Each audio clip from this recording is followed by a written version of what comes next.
Alright, hello everyone and welcome to NFL Discussion Throwing in the Towel. I'm your host and NFL enthusiast, Doug, and this is a weekly segment done every week during the NFL season on this channel where I will pick one team and throw in the towel on their season. We are officially 9 weeks through the season, and with that we'll go ahead and get right into the action, starting with the AFC East, which has 3 representatives this week, although technically all 4 teams lost this week. The towel had already been thrown in on the Patriots, so that just leaves you at 3 to represent. And for the Bills, there could be trouble brewing in Buffalo. After surprisingly dropping the season over to the Jets, the Bills would rattle off 3 straight wins, including a blowout victory over the Dolphins. But over the last month, the Bills have looked average. They're 2-3 over the past 5 games, and even the wins that they have gotten weren't all that impressive, as they were single-digit victories over the Buccaneers and the Giants. And for the Jets, well, the bad Jets showed up in Week 9. Not a defense, though. Just as they seemingly do every week, the Jets played excellent defensive football, allowing less than 200 yards for the Chargers offense. But the offense was a dumpster fire, and that wasn't entirely on Zach Wilson, but he certainly has a part to play in that. And for the Miami Dolphins, well, after losing to the Chiefs, still no statement wins for this team. Sure, they swept the season series with the Patriots, dropped 70 points on the Broncos, and eked out a 36-34 victory over an underachieving Chargers team. But they're 6-3 without a signature win against the club with a winning record. So this division comes down to the Dolphins and Bills, and right now neither of these two teams are running away with it. AFC North, no representatives this week. This just might be the best division in football. All 4 teams picked up a win. All 4 teams still in the running for this division. AFC South, just 1 team this week, and that was the Titans. Jaguars on the bye. Texans, Colts get a win. So that leaves the Titans all alone in the South. And the bad news for the Titans is that they're probably not going to make the playoffs. And with players like Derrick Henry and Ryan Tannehill getting older and hitting free agency, possibly departing the team, well, Ryan Tannehill most likely, more likely than Henry, changes will be coming to Nashville in 2024. The good news is that while there's only been 2 games, it appears that Tannehill's successor has been found in Will Levis. He may be mortal, but he also appears to be a legitimate NFL quarterback, and the team is his the rest of the season, which is a great move by Mike Vrabel. Let's see what you got in the guy. You see what Tannehill can do. Let's see what Levis can do. Is it enough to make the postseason? Maybe not, but who knows? Let's see. AFC West, no representatives this week. The Chargers and Chiefs got a win along with the Raiders. I might have to rescind my decision on throwing the towel on the Raiders depending on how things go from here. Certainly a positive first step after firing your head coach with that win, but it was also over the Giants, who lost Daniel Jones and were playing Tommy DeVito. So maybe pump the brakes a little bit on them salvaging their season, but still a good win, and the Broncos are on a bye, so that leaves that division. So the division representatives this week, only a couple teams. It's a 1-on-1 matchup between the Jets and the Titans. Which of these 2 teams will be representing the AFC?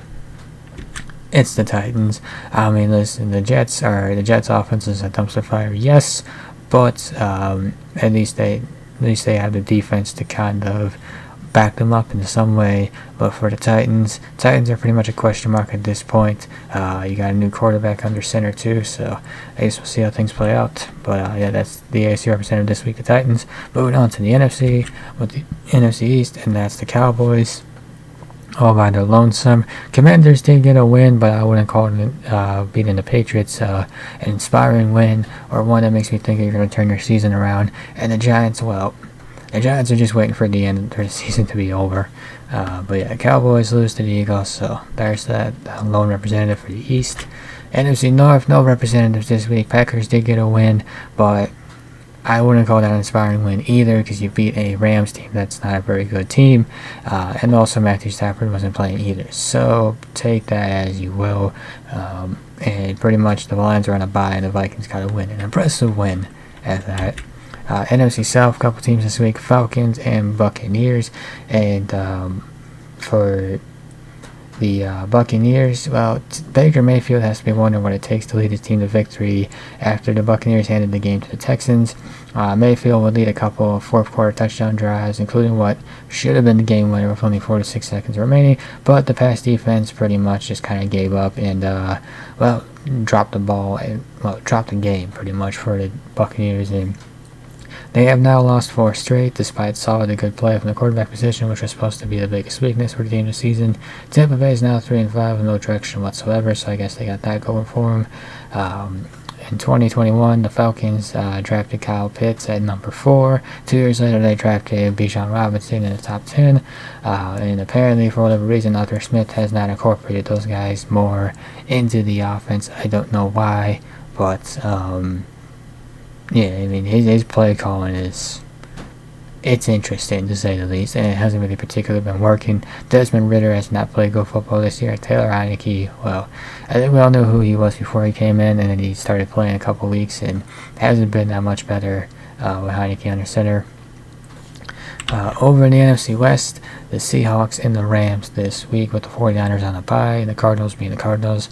And for the Rams, losses might be exactly what they want, as the team isn't going anywhere this season, especially given all the injuries. The Rams haven't had a draft pick in the first round since they took Jared Goff in 2016. The team needs young talent, the kind that comes with rookie contracts, as Puka Nacua could attest to young talent. The higher the pick the Rams wind up with, the better off they will probably be, especially given Stafford's issues with injuries these past couple seasons. Yeah, so when you're a backup plan, it's about ripping. You don't deserve to win football games. So if the Rams do get a high draft pick, maybe they look towards the future of the quarterback position. Wouldn't be a bad idea. You did pick Stinson Bennett last year in the 3rd round, I think, but that nobody even remembers that guy's on the roster. For the Seahawks, well, Seattle got dominated in every facet of the game by the Ravens. Geno Smith had a miserable game and is still struggling. He completed less than half his passes and barely cracked 150 passing yards, and turnovers are still very much an issue. The defense got gashed on the ground to the tune of 270 yards, so not a good performance for the Seahawks in this game. So that leaves the division representatives this week, and I did forget my Cowboys blurb, so I'm going to throw it in here, and that is that the Cowboys are the Dolphins of the NFC, or maybe the Dolphins are the Cowboys in the AFC, since Dallas has been doing this longer. The Cowboys pile up stats. They beat inferior opponents, except for the Cardinals, but when time comes for a real test against a good team, Dallas kind of comes up short. The NFC East appears to is probably out of reach for the Cowboys, and as a wildcard team, they would be hitting the road. And given that they lost by double digits to the worst team in the NFL on the road already this year, they'd be lucky if they got out of the first round. So that's that. The Cowboys, Buccaneers, Rams triple threat match. Who's representing the NFC this week? It's not the Cowboys, it's the Rams. And before we get into this week's team, let's go over a recap. So this is your recap through 8 weeks. You can see it all here on the screen. I'll leave it up there for a second. And remind you all of the Super Bowl matchup for throwing in the towel this week. It is the Titans versus the Rams. This was a Super Bowl. I don't remember which number it was, but greatest show on turf versus the Titans team, in which the Rams won. So I guess that raises the question of, do the Rams win here? And the answer would be yes. This week's team is the Los Angeles Rams. I know. I've been picking on this. I've been picking on the NFC quite a bit this year. This would make team number 7 I've thrown in the towel on, which leaves 11 teams left in contention. I can only throw in the towel on like 9 teams. So so it seems like I'm running out of options here. But the AFC is just kind of a toss-up. You look at, you do a broad overview of the AFC. With the exception of the Patriots, nobody's really out of it. Everybody's kind of a toss-up. Everybody's still in the mix. The Colts and Titans are certainly question marks and maybe not contenders, along with the Broncos. But there's just a lot of uncertainty in the AFC. But in the NFC, the bottom 4 teams, Cardinals, Panthers, Bears, Giants, you can roll out all those teams already. The Packers and Commanders are question marks, but I would rule on the side of those teams being pretenders, along with the Rams. Still a question mark, but I would still say pretenders. So I guess, we'll just have to see how it plays out. But I'm picking on the NFC because it's just, you can see it's quite clear which teams are pretenders, whereas in the AFC it's kind of all over the place. So that's this week's team, the Los Angeles Rams. And with that will conclude this episode of NFL Discussions Throwing in the Towel. If you enjoyed this week's episode, be sure to hit that like button down below.